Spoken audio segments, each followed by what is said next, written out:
सोचिए, अगर किसी दिन आपको एक पुरानी अलमारी के पीछे एक काली डायरी मिले और उसमें लिखा हो, मैं जानती हूं अगला नंबर मेरा है, क्या आप उस डायरी को पढ़ेंगे या फिर उस राज से दूर भागेंगे? ये सिर्फ एक कहानी नहीं, ये उस राज की चाबी है जिसने एक मासूम की जिंदगी लूट ली। और अब किसी और की बारी है।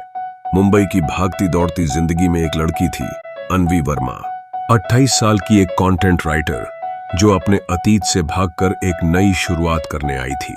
उसने एक छोटा लेकिन खूबसूरत फ्लैट किराए पर लिया, महालक्ष्मी अपार्टमेंट में।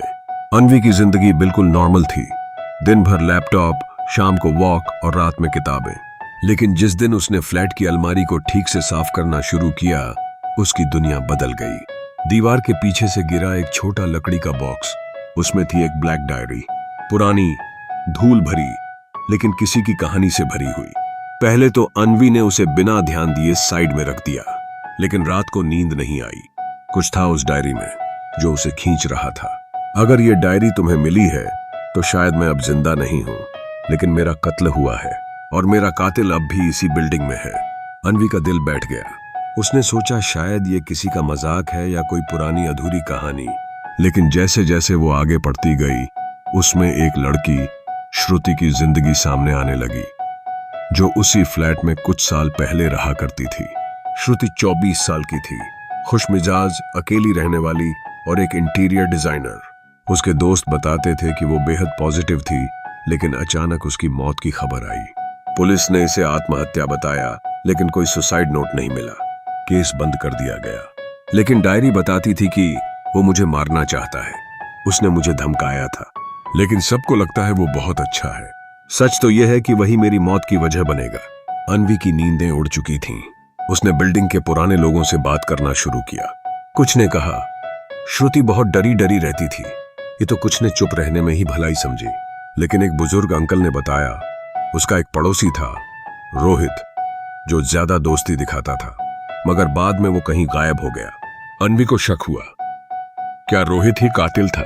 डायरी में कुछ पन्नों में जगहों के नाम, तारीखें और छोटे संकेत थे, जैसे 12 मार्च, उसने मेरे कमरे में बिना बताए घुसने की कोशिश की। 19 मार्च, मैंने दरवाजे पर रिकॉर्डर लगाना शुरू किया है। 50 मार्च, आज मैंने उसकी बात रिकॉर्ड की है। अगर कुछ हो तो मेरी मेज की दाहिनी दराज देखना। अन्वी ने मेज की दराज खोली और वाकई वहां एक पुराना टेप रिकॉर्डर पड़ा था। उसमें एक आवाज थी, अगर तुम किसी और को बताओगी तो तुम्हें मार दूंगा। मुझे किसी ने आज तक मना नहीं किया, तुम भी नहीं करोगी। अब यह खेल और खतरनाक हो गया था। अन्वी ने पुलिस में जाने की सोची, लेकिन उसके पास कोई ठोस सबूत नहीं था, बस एक पुरानी डायरी और एक टेप। उसे शक हुआ कि रोहित अब भी उसी बिल्डिंग में किसी और नाम से रह रहा है।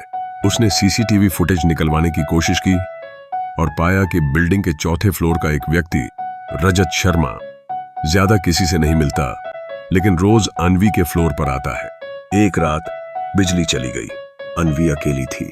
अचानक दरवाजा धीरे से खुला। वो चौकन्नी थी।